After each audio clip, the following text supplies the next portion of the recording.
If you have Branding Console admin rights in Fax2Mail, you can control what your users and sub-administrators can see or change when they log into My Portal.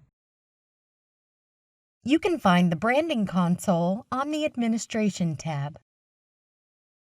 To set permissions at the group level, click My Groups.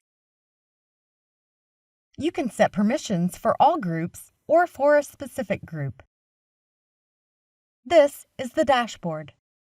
Use the tabs at the top to specify preferences for the users in that group.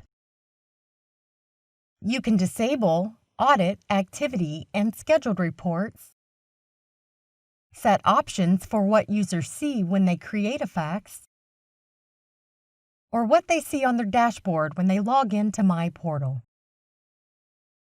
Group Profile lets you set fax settings for the group.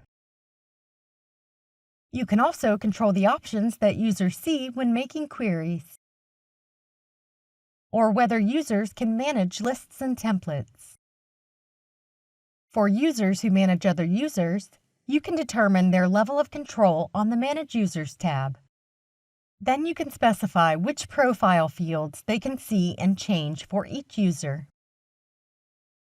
User preferences let you determine which fields users can see and change on their own profiles.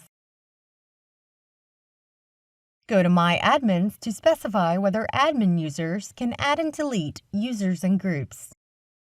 Select a user and update the preferences. To learn more about Fax2Mail, check out the other videos in this series.